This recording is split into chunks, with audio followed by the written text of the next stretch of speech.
حضرت آپ سے معلوم یہ کرنا ہے کہ سوشل میڈیا پر مرکز نظام الدین کے تعلق سے جو افواہیں گردش کر رہی ہیں ان کی کیا حقیقت ہے؟ دیکھیے، مرکز نظام الدین آج سے نہیں ہے، یہ سن 1925 سے حضرت مولانا الیاس صاحب رحمۃ اللہ علیہ نے دہلی نظام الدین میں ایک بنگلے والی مسجد ہے، وہاں وہ امامت کرتے تھے، اور وہاں قرب و جوار سے لوگ آتے تھے تو انہیں وہ نماز سکھلاتے تھے، انہیں بھلائی کے کاموں کی طرف ترغیب دیتے تھے۔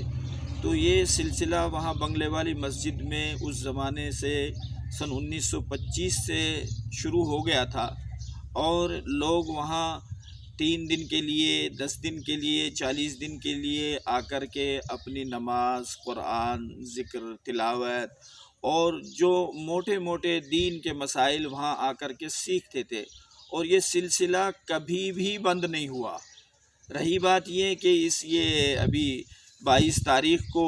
وزیر اعظم نے جو اعلان کیا لاک ڈاؤن کا اس وبا اور بیماری کے سلسلے میں، تو وہاں کے ذمہ داروں نے بھی فوری طور پر حکام کو یہ اطلاع دی کہ ہمارے یہاں اتنے مہمان جو روزمرہ کی روٹین کے مطابق یہاں ہیں۔ اب میڈیا کا المیہ یہ ہے کہ میڈیا ان رہنے والوں کو اس طرح سے کہہ رہے ہیں کہ وہاں اتنے لوگ چھپے ہوئے تھے۔ یہ بات بہت غلط بات ہے۔ وہاں اتنے لوگ رہ رہے تھے، وہ لوگ کہیں کسی اور ایسے ویسے لوگ نہیں ہیں، ان میں بڑے بڑے کاروباری لوگ بھی ہیں، زمیندار لوگ بھی ہیں، اچھے خاندانوں کے لوگ بھی ہیں۔ اس تبلیغی جماعت میں کوئی آدمی دوسرا جو غیر معروف آدمی اس کے اندر نہیں ہوتا ہے۔ یہ جہاں سے جماعت نکلتی ہے وہاں ان کے نام لکھے جاتے ہیں، بغیر ریزرویشن کے یہ لوگ کہیں جاتے نہیں ہیں، راستے سے کوئی چیز خریدتے نہیں ہیں، جہاں جاتے ہیں مسجد میں اس کے بعد میں اپنے ذمہ دار سے بغیر پوچھے یہ لوگ ایک معمولی سی چیز دکان سے نہیں خریدتے ہیں، بازاروں میں نہیں جاتے ہیں، مسجد کے احاطے میں نظام اور ضابطے کے تحت رہتے ہیں۔ ایسے پاکیزہ لوگ، ایسے کسی بھی طرح سے قانون کی خلاف ورزی نہ کرنے والے لوگوں کے بارے میں یہ کہا جا رہا ہے کہ وہ لوگ چھپے ہوئے تھے، اس طرح تھے، ایسی کوئی بات نہیں ہے۔ جیسے ہی لاک ڈاؤن ہوا وہاں کے ذمہ داروں نے مل کر کے ریلوے اور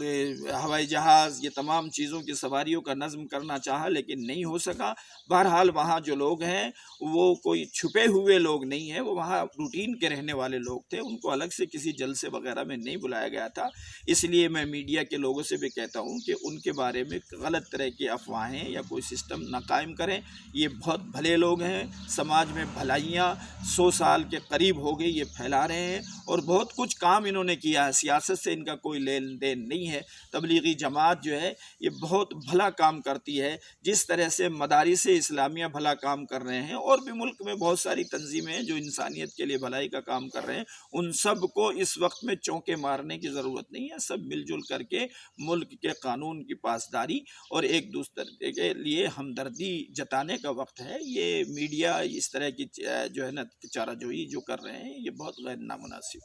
مناسب ہے۔